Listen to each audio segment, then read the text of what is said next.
So today we'll study about the various provisions which are mentioned in our constitution regarding the welfare of the workers. So हमारे constitution में भी इनके workers के लिए काफी सारे provisions दिए गए हैं. First of all, word socialism, it was added by 42nd Amendment Act. It was a step in this direction. Then fundamental rights है हमारे पास आर्टिकल 14 में, जो कि actually article 14 is about right to equality. तो इसमें equality before laws and equal protection of laws भी हैं, but ये equal pay for equal work एक तरीके से ये आर्टिकल 14 इसे प्रमोट करता है. But generally equal pay for equal work और इक्वल रेम्यूनरेशन वो हमारा डीपीएसपी में है, बट हम इसे फंडामेंटल राइट मीन्स ये जो equal pay for equal work है ये राइट टू इक्वालिटी प्रमोट करता है. Then we have Article 16 which provides for equal opportunity of work. Then we have Article 19 जहाँ पे हमारे पास काफ़ी सारे फ्रीडम्स, मतलब हमें freedom of speech and this expression etcetera काफ़ी सारे में उसमें दिए गए हैं. बट इसमें जो इम्पॉर्टेंट है आर्टिकल 19 में, that we have the freedom to form और वी कैन फॉर्म एसोसिएशंस. हम ट्रेड यूनियंस एट्सेट्रा भी फॉर्म कर सकते हैं, प्रोवाइडेड वो पीसफुल होने चाहिए, वायलेंट नहीं होने चाहिए. Then Article 21 talks about right to life. So it means dignified life की बात करता है ये आर्टिकल. So हमारा फंडामेंटल राइट में ये हमें पता है कि हमारे पास एक डिग्निफाइड लाइफ होनी चाहिए, एक वर्कर के पास एक रिस्पेक्टफुल लाइफ होनी चाहिए, एक स्टैंडर्ड ऑफ लिविंग होना चाहिए. So उसके लिए इस प्रोविजन को मेंटेन करने के लिए काफ़ी सारे गवर्नमेंट ने एक्ट्स लिए हैं, like minimum wages act 1948, equal remuneration act 1976 and this maternity benefit act 1971. Now हमारे पास और भी आर्टिकल्स हैं जो ये वेलफेयर मैकेनिज्म और वेलफेयरिज्म को प्रमोट करते हैं, लाइक आर्टिकल 23, 24 जो कि चाइल्ड लेबर को मींस प्रोहिबिट करता है in this hazardous factories etcetera. Article 38 जो कि डीपीएसपी है वो जस्टिस प्रमोट करने की बात करता है, social justice, economic justice and political justice. Also it talks about कि जो इनकम में इनइक्वालिटी है उसको कम करना है, मीन्स प्रमोट द इक्वालिटी और reduce this inequality. Now article 19 is very much important. इसके बहुत सारे प्रोविजंस हैं जो कि लाइवलीहुड के बारे में बात करते हैं कि एक स्टैंडर्ड ऑफ लिविंग मिलना चाहिए वर्कर्स को और जो भी इंडिविजुअल्स हैं. रिसोर्सेज का इक्वल डिस्ट्रीब्यूशन होना चाहिए. कंसंट्रेशन ऑफ वेल्थ किसी एक के हाथ में नहीं होना चाहिए, prevention of concentration of wealth. Then equal pay for equal work, health and strength to the workers and children की फ्रीडम एंड डिग्निटी. सो ये आर्टिकल 39 बहुत सारी चीज़ों के बारे में बात करता है. आर्टिकल 41 में जो कि अगेन डीपीएसपी है, वहाँ पे हमें मिलता है, मतलब उसके अंदर बताया गया है right to work, right to education, right to public assistance. देखो वैसे यहाँ पे राइट हम लोग बोल रहे हैं, बट हमें पता है कि DPSP is not enforceable and fundamental rights is enforceable. अगर आपका फंडामेंटल राइट्स वायलेट होता है तो आप कोर्ट के पास जा सकते हैं, बट यहाँ पे जो ये आर्टिकल 41 है ये इन्फोर्सेबल नहीं है. लेकिन यहाँ पे जो स्टेट गवर्नमेंट है इन प्रोविजंस को अडॉप्ट करके वेलफेयरिज्म को प्रमोट कर सकती है, वेलफेयर स्टेट को प्रमोट करती है और उसे करना चाहिए, इसलिए डायरेक्टिव प्रिंसिपल्स दिए गए हैं. ये सब आप पॉलिटी में पढ़े होंगे. नाउ ये जो है right to work, right to education, right to public assistance, although it's not enforceable, but जो स्टेट गवर्नमेंट है उसकी ड्यूटी है कि अगर कोई, मतलब अगर हमारे कंट्री में अनएम्प्लॉयमेंट प्रिवेल कर रही है, कोई ओल्ड एज है, सिकनेस और डिसेबलमेंट से सफ़र कर रहा है, इन दैट केस उसको एक वर्क प्रोवाइड करना चाहिए या फिर उसको पब्लिक असिस्टेंस, मतलब अगर ओल्ड एज में है तो उसको तो पब्लिक असिस्टेंस मिलना चाहिए, और अगर कोई अनएम्प्लॉयड है उसका स्किल डेवलप करना चाहिए, एजुकेशन मिलना चाहिए. Next is article 42, just and humane conditions. अगर कोई काम कर रहा है तो उसकी वर्किंग कंडीशंस बहुत अच्छी होनी चाहिए, तभी तो इंडस्ट्री का प्रोडक्टिविटी इंक्रीज होगा. अगर आप उसे अच्छी working condition, sanitation, safe drinking water नहीं देते हैं तो फिर वो वहाँ पे काम करना पसंद ही नहीं करेगा, वो फिर उसकी प्रोडक्टिविटी भी कम हो जाएगी. देन आर्टिकल 43 बात करता है एक डिसेंट स्टैंडर्ड ऑफ लाइफ मिलना चाहिए. मतलब ये सारे प्रोविजंस एक्चुअली एक ही चीज़ कह रहे हैं, वर्कर्स के वेलफेयर को प्रमोट कर रहे हैं. और एक सबसे इम्पॉर्टेंट आर्टिकल है आर्टिकल 43A. हमने एनसीएल में डिस्कस करा था, जो नेशनल कमीशन बनी थी 1966 में, उसने बोला था कि एक वर्क्स कमेटी फॉर्म होनी चाहिए और वहाँ पे मतलब उसने सजेस्ट करा था कि जो वर्कर्स हैं उनका मैनेजमेंट में पार्टिसिपेशन होना चाहिए, तभी उनकी बातें मैनेजमेंट तक पहुँच पाएंगी और वो जैसा चाहेंगे, मतलब ऐसा नहीं कि उनकी मनमानी चलेगी, एक अग्रीमेंट होगा एम्प्लॉयर्स एंड एम्प्लॉयज के बीच में, और फिर इससे क्या होगा, कोऑपरेशन प्रमोट होगा, प्रोडक्टिविटी इंक्रीज होगी। So participation of workers in management of industry, it is important, क्योंकि अगर आप वर्कर्स के लिए कोई स्कीम्स लेकर आ रहे हैं, कोई बेनिफिट्स लेकर आ रहे हैं, कोई सिक्योरिटी मेजर्स लेकर आ रहे हैं, तो वर्कर्स से तो पूछो उन्हें क्या चाहिए, उनके लिए वो सेटिस्फाइड है कि नहीं इन सब चीज़ों से। एंड इस सब के regarding the state shall take steps to secure all these. Now हमने देखा था कि एक इंडस्ट्रियल डिस्प्यूट्स एक्ट 1947 में आया था, वही सेम थिंग है, वर्क्स कमिटी फॉर्म हुई थी, मींस वर्क्स कमिटी फॉर्म हुई थी जिसने बोला था कि पार्टिसिपेशन ऑफ वर्कर्स का होना चाहिए मैनेजमेंट में। नाउ जो लेबर है, ये जो टर्म लेबर है, ये जनरली कंकरेंट लिस्ट में लाई करता है, लेकिन इसके कुछ प्रोविजंस हैं और कुछ चीज़ें हैं जो कि यूनियन लिस्ट में भी, मतलब अगर कंकरेंट लिस्ट में लेबर है तो वहाँ पे कंकरेंट लिस्ट में हम जानते हैं कि सेंटर और स्टेट दोनों लॉज बना सकते हैं। सो अगर वो कंकरेंट लिस्ट में है तो सेंटर और स्टेट दोनों लॉज बनाएंगे, लेकिन अगर दोनों का सेम थिंग पे ही लॉ बन रहा है तो यूनियन लॉ प्रिवेल करेगा। और ये इसकी कुछ चीज़ें यूनियन लिस्ट में भी है, but generally it's in this concurrent list. अब यूनियन लिस्ट में क्या क्या इसके प्रोविजंस है और किस किस एंट्री से सेंटर लॉ बना सकती है। Regulation of labour and safety in mines and oil fields, क्योंकि माइंस और ऑयल फील्ड्स के रिगार्डिंग सेंट्रल गवर्नमेंट ही कंट्रोल करती है, तो यहाँ पे जो लेबर काम करते हैं उनके रेगुलेशन के लिए सेंटर लॉ बनाएगी। सेकेंड कंडीशन है एंट्री नंबर 61। अब ये जो एंट्री नंबर 61 है, यहाँ पे अगर कोई यूनियन एम्प्लॉयज है, मतलब सेंटर के एम्प्लॉयज हैं, उनके रिगार्डिंग कोई डिस्प्यूट होता है तो उसे सेंटर हैंडल करेगी, लॉ बनाएगी, रेगुलेट करेगी। और अगर एंटर नंबर 65 में क्या बोल रहे हैं, union agencies and institutions for vocational and technical training, training provide करने के लिए जो सेंटर की एजेंसीज हैं उनके रेगुलेशन के लिए भी सेंटर लॉ बनाएगी। नाउ कंकरेंट लिस्ट में भी कुछ एंट्रीज हैं जहाँ पे सेंटर और स्टेट दोनों लॉ बना सकती है। Entry number 22, entry number 23 and 24। 22 में आता है हमारा labour disputes, trade unions, industry, मतलब ये सारे चीज़ें, जो वर्ड लेबर है देख रहे हैं आप कि जनरली वो कंकरेंट लिस्ट में ही आ रहा है। So trade unions, industrial and labour disputes. 23 में जो भी सोशल सिक्योरिटी मेजर्स हैं, इंश्योरेंस है, एम्प्लॉयमेंट प्रोवाइड करना, अनएम्प्लॉयमेंट को रिड्यूस करना। देन एंट्री नंबर 24 में बोला गया है वेलफेयर ऑफ द लेबर। सो आप देख सकते हैं कि कंकरेंट लिस्ट में जनरली हम लोग लेबर के वेलफेयर की बात कर रहे हैं, लाइक उन्हें old age pension, maternity benefit, PF वगैरह प्रोवाइड करना। Now we are moving to the most important part of this subject, that's the code on wages, क्योंकि अभी रिसेंटली गवर्नमेंट 4 लेबर कोड्स लेकर आई है, जिसमें से हमने एक सोशल सिक्योरिटी में ही डिस्कस कर लिया है, और अब हम कर कोड ऑन सोशल सिक्योरिटी 2020, और अब हम करेंगे कोड ऑन वेजेस। नाउ ये जो कोड ऑन वेजेस है, ये चार, मतलब ये जो एक्चुअली पहले लेबर के रेगुलेशन के लिए काफ़ी सारे एक्ट्स थे, बहुत सारे एक्ट्स थे। तो ये जो कोड ऑन वेजेस है, ये इन चार एक्ट को सब्ज्यूम करता है, अपने अंदर इंक्लूड करके एक सिंगल एक्ट प्रोड्यूस करता है। कौन कौन से हैं आप इन्हें एक बार रेफर कर लीजिए। Minimum wages act 1948, payment of wages act 1936, the Payment of Bonus Act 1965 and the Equal Remuneration Act 1976। So ये सारे wages, bonus and remuneration इनसे डील करता है, इन सारे एक्ट्स को इसने अपने अंदर सब्ज्यूम कर लिया है।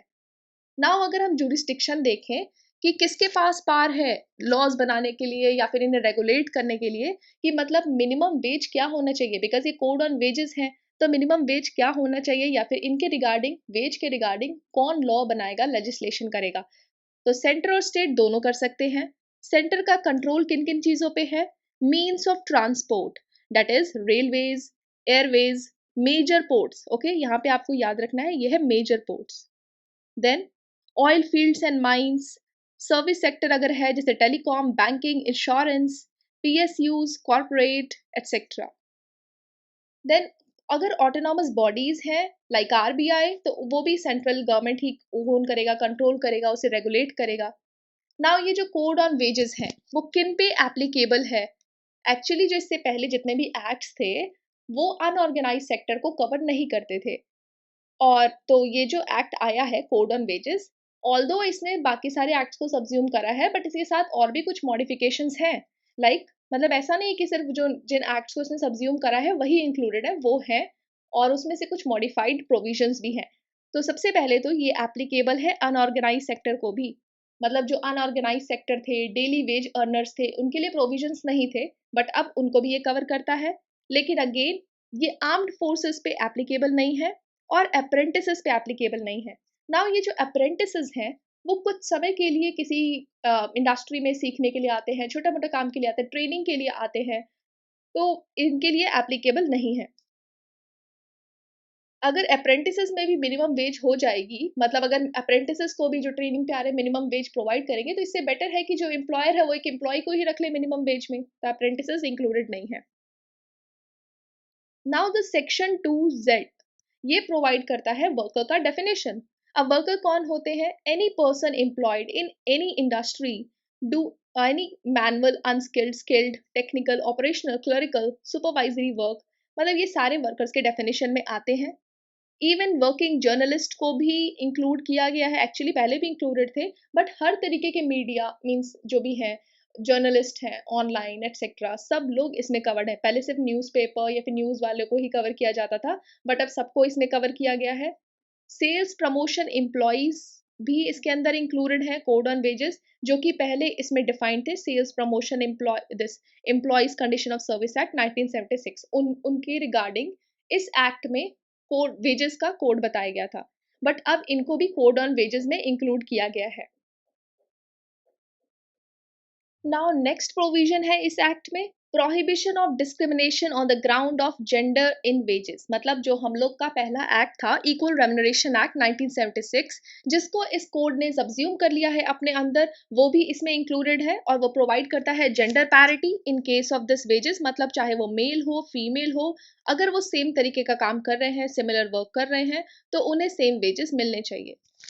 और कोई भी डिस्क्रिमिनेट मतलब एम्प्लॉयर्स डिस्क्रिमिनेट नहीं कर सकते हैं on the basis of gender, कि अगर फीमेल है तो उसे कम देंगे, मेल है तो ज़्यादा देंगे, ऐसा नहीं कर सकते हैं। Now next is minimum wages. अब यहाँ पे जो पार है वो सेंट्रल गवर्नमेंट के पास एंड स्टेट गवर्नमेंट के पास, दोनों के पास है, to set the minimum wages of the workers. और ये एम्प्लॉयर्स को ये गाइडलाइंस फॉलो करनी पड़ती है। नाउ इससे पहले जो फ्लोर वेज और द फ्लोर रेट है वो सिर्फ सेंटर ही फिक्स करती है। फ्लोर रेट क्या है? इट्स द मिनिमम प्राइस, और ये पूरे कंट्री लेवल पे है। अगर कोई state government minimum wage set भी करती है तो उसे ये फ्लोर वेज से ऊपर ही रखना पड़ेगा। That is the state can also determine this minimum wage but can't go below this floor wage. So ये फ्लोर वेज है वो सेंटर डिसाइड करती है, और जो मिनिमम वेज है वो सेंटर और स्टेट दोनों डिसाइड कर सकती है। Centre decides this floor veg on the basis of geographical area. मतलब जोग्राफिकल एरिया कैसा है, जोग्राफी क्या है, उस बेसिस पे सेंटर डिसाइड करती है। और ये जो है रिकमेंडेशन इसके रिगार्डिंग कौन देता है? सेंटर एडवाइजरी बोर्ड सेंटर को देता है, but it's not binding. Will see this. अब कोई भी एम्प्लॉयर है इस मिनिमम वेज से कम जो अमाउंट है नहीं दे सकता है, उनको ये मिनिमम वेज रेट जो है वो फॉलो करना ही पड़ता है। अब ये जो स्टेट गवर्नमेंट है और ये सेंट्रल गवर्नमेंट है, they can fix this minimum price और जो अभी वेज है as per the time and work and as per the piece of work. मतलब वो कितने देर तक काम कर रहा है या फिर कितना काम कर रहा है, उस बेसिस पे ये जो गवर्नमेंट है ये मिनिमम वेज फिक्स करती है। Now wages can be provided on hourly basis, daily basis and monthly basis. अब मिनिमम वेज किन किन फैक्टर्स पे डिपेंड करता है? Minimum wage depends on skill, काम कितना डिफिकल्ट है, आर्डुअस नेचर का है, ज्योग्राफी क्या है, तो ये मिनिमम वेज इस पे डिपेंड करती है। लेकिन जो हमने फ्लोर रेट देखा था वो सिर्फ ज्योग्राफी पे डिपेंड करती है। और ये जो मिनिमम वेज जिसमें सेंटर स्टेट दोनों के पास पार है रेट फिक्स करने का, वो उस पर डिपेंड करती है स्किल पे, कि कितने स्किल का वो काम दिया जा रहा है, कितना डिफिकल्ट है वो काम, ज्योग्राफी क्या है उस एरिया की। नाउ ये जो मिनिमम वेजेस हैं ये टाइम टू टाइम रिवाइज होनी चाहिए, रिव्यू करना चाहिए सेंट्रल और स्टेट गवर्नमेंट को इन मिनिमम वेजेस को, वो भी 5 साल के अंदर, मतलब 5 साल से ज़्यादा नहीं होना चाहिए। ये भी इस कोड में बताया गया है।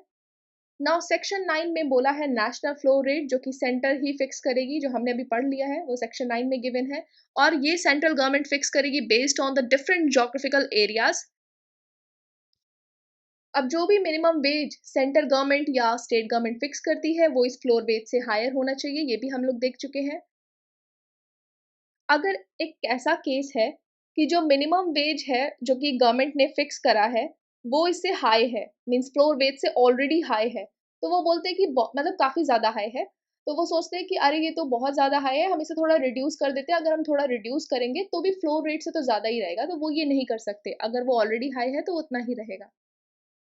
ना ओवर टाइम के लिए भी प्रोविजंस हैं इस कोड में, वो भी सेंटर ने पहले तो जो वर्किंग आवर्स है उसको 9 घंटे से 8 घंटे कर दिया और उसके बाद 1 घंटे का लंच ब्रेक। एक्चुअली ये जो 1 घंटे का लंच ब्रेक है इट्स द मैक्सिमम कि मैक्सिमम 1 घंटे का ब्रेक मिल सकता है। सो सेंट्रल गवर्नमेंट ने वर्किंग आवर्स को रिड्यूस करके 8 घंटे का कर दिया और अगर कोई एम्प्लॉय ओवर टाइम करता है देन द नॉर्मल जैसे 8 घंटे की नौकरी है उसके बाद वो और काम करता है तो उसको जो भी उसकी सैलरी है उसका दुगना अमाउंट मिलेगा और वो भी मतलब उस जितने घंटे वो काम करता है उसके अकॉर्डिंग मिलेगा और जितना वो उसकी सैलरी थी उसके डबल अमाउंट मिलेगा।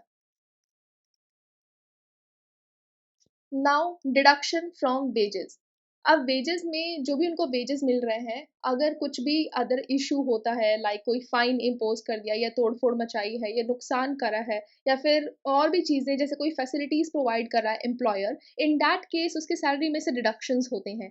सबसे पहले अगर कोई फाइन उस पे इम्पोज किया गया है या फिर अगर वो अपनी मतलब उसका जो ड्यूटी था, जॉब था, उसे बिना लीव लिए, बिना बताए एम्प्लॉयर को छुट्टी पे चला जाता है या फिर अगर वो किसी गुड्स का डैमेज करता है, जो कि उसको दिया गया था सँभाल के रखने को। फॉर एग्ज़ाम्पल अगर वो कोई जॉब कर रहा है, जहाँ पे उसको कोई लैपटॉप दिया गया है या मोबाइल फ़ोन दिया गया है, ऐसी कोई जॉब है, अगर वो डैमेज होती है, तो वो एम्प्लॉयर एम्प्लॉयी से रिकवर करेगा।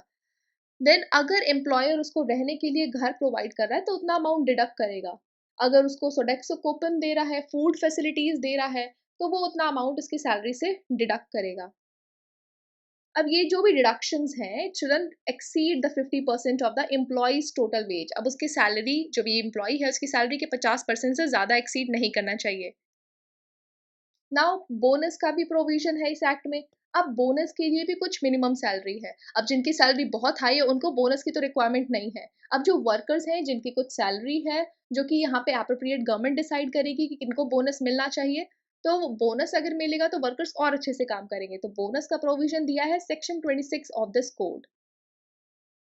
सो यहाँ पे लिखा है whose wages are below such monthly amount which may be notified by the centre और द स्टेट गवर्नमेंट। तो सेंटर और स्टेट गवर्नमेंट फिक्स करेंगे कि कितने सैलरी से कम वालों को ये बोनस की फैसिलिटीज अवेलेबल है। प्लस जिन्होंने एटलीस्ट 30 डेज का काम किया है इन एन अकाउंटिंग ईयर उनको ही ये बोनस मिलेगा। अब जो भी एनुअल मिनिमम बोनस कितना हो सकता है एक साल का बोनस, या तो 8.33% ऑफ हिज वेज और 100 इनमें से जो भी हायर है वो उसका एनुअल मिनिमम बोनस हो जाएगा। अब जो एम्प्लॉयर है अगर उसको कोई उसकी कंपनी में प्रॉफिट हो रहा है तो उसको इक्वली डिस्ट्रीब्यूट करना, not equally, it shall distribute on the basis और in the proportion to the annual wages of the employees. जितनी उसकी सैलरी है उस प्रपोर्शन पे उसको ये जो भी ग्रॉस प्रॉफिट है, टोटल प्रॉफिट है, वो शेयर करना चाहिए। अब इसमें जो मैक्सिमम बोनस पे भी एक लिमिट लगी है, दैट इज इससे ज्यादा नहीं हो सकता। 20% ऑफ हिज एनुअल वेज, मतलब जो भी उसका वेज है उसके 20% से ज्यादा बोनस उसको नहीं मिल सकता है। नाउ हमने एडवाइजरी बोर्ड्स के बारे में पढ़ा था जो कि रेकमेंड करती हैं floor rate, minimum wage rate to the central government और द स्टेट गवर्नमेंट। और ये जो एडवाइजरी बोर्ड है these are of advisory nature, नाम से ही लग रहा है ना एडवाइजरी बोर्ड। सो एक सेंट्रल लेवल पे एडवाइजरी बोर्ड है, एक स्टेट लेवल पे एडवाइजरी बोर्ड है और ये एडवाइजरी नेचर की है। इनके जो भी रिकमेंडेशंस हैं वो बाइंडिंग नहीं है। नाउ ये सेक्शन 42 में गिवन है। अब अगर हम देखें, ये जो एडवाइजरी बोर्ड है ये सेंट्रल और स्टेट गवर्नमेंट ही फॉर्म करती हैं। और अगर हम लोग सेंट्रल एडवाइजरी बोर्ड के बारे में देखें तो इसमें कौन कौन होने चाहिए, क्योंकि एडवाइजरी बोर्ड एम्प्लॉयर्स एम्प्लॉयज़ के बारे में बात करते हैं तो उनका इंक्लूजन इसमें बहुत इंपॉर्टेंट है। सो सबसे पहले वो लोग आएंगे जो कि एम्प्लॉयर्स को रिप्रेजेंट कर रहे हैं। देन एम्प्लॉयज़ को रिप्रेजेंट करने वाले लोग भी आएंगे और इन दोनों का जो प्रोविजन है दैट इज जितने एम्प्लॉयर को रिप्रेजेंट कर रहे हैं उतने ही लोग एम्प्लॉयज़ को रिप्रेजेंट करेंगे। कुछ इंडिपेंडेंट पर्सन्स भी आएंगे जो कि एक्सपर्ट्स होंगे। एंड ये जो इंडिपेंडेंट पर्सन्स है वो टोटल मेंबर के 1/3 से ज़्यादा नहीं होने चाहिए। मतलब अगर टोटल मान लो 6 लोग हैं, मतलब ये सेंट्रल एडवाइजरी बोर्ड में, तो 2 एक्सपर्ट से ज़्यादा नहीं होने चाहिए। 5 रिप्रेजेंटेटिव्स भी होंगे स्टेट गवर्नमेंट के जो कि सेंट्रल गवर्नमेंट नॉमिनेट करेगी। मतलब हम लोग ये प्रोविजन सेंट्रल एडवाइजरी, हम लोग फ्लोर रेट डिसाइड कर रहे हैं ना यहाँ पे, तो फ्लोर रेट तो स्टेट भी फॉलो करेगा। सो इसलिए स्टेट का रिप्रेजेंटेशन होना ज़रूरी है। नाउ स्टेट एडवाइजरी बोर्ड में कौन कौन है, एम्प्लॉयर को जो रिप्रेजेंट कर रहे हैं, एम्प्लॉयज़ को जो रिप्रेजेंट कर रहे हैं और इंडिपेंडेंट पर्सन। सो इसमें सिर्फ 3 लोग हैं, मतलब 3 फैक्टर्स हैं। जिनके बेसिस पे यहाँ पे मेंबर्स आएंगे। और दोनों में, चाहे वो सेंटर हो या स्टेट एडवाइजरी बोर्ड हो, दोनों में विमेन का प्रपोर्शन कितना होना चाहिए? 1/3 of the total members of both central advisory and, मतलब 1/3 होने चाहिए, जितने भी मेंबर्स हैं उनका 1/3 विमेन होने चाहिए। नाउ इनकी ड्यूटीज क्या है? एडवाइजरी बोर्ड है तो ये एडवाइस करेंगे, बस डिसीजंस नहीं ले सकते, they can only advice the central government और द स्टेट गवर्नमेंट। तो किस किस के रिगार्डिंग एडवाइस करेंगे? रिविजन ऑफ मिनिमम वेजेस, 5 साल के अंदर जो भी वो वेजेस को रिवाइज करने की जरूरत है, तो 5 साल के अंदर ही होना चाहिए। तो कितना होना चाहिए, कब रिवाइज करना है, वो सब ये डिसाइड करेगी, मतलब डिसाइड नहीं, एडवाइस करेगी। अगर, हाँ, विमेन की एम्प्लॉयमेंट अपॉर्चुनिटीज इंक्रीज करने के लिए कुछ प्रोविजंस बताएगी, और किस हद तक, मतलब किस एक्सटेंट तक विमेन को एम्प्लॉय करना चाहिए, कितने लिमिट तक करना चाहिए, वो भी सेंट्रल एंड स्टेट गवर्नमेंट, मतलब ये एक्चुअली बोर्ड बताएगी सेंट्रल एंड स्टेट गवर्नमेंट को, और सेंट्रल एंड स्टेट गवर्नमेंट एक नोटिफिकेशन के थ्रू ये बता सकते हैं कि कितने कितने विमेन को एम्प्लॉय करना चाहिए इस काम के लिए।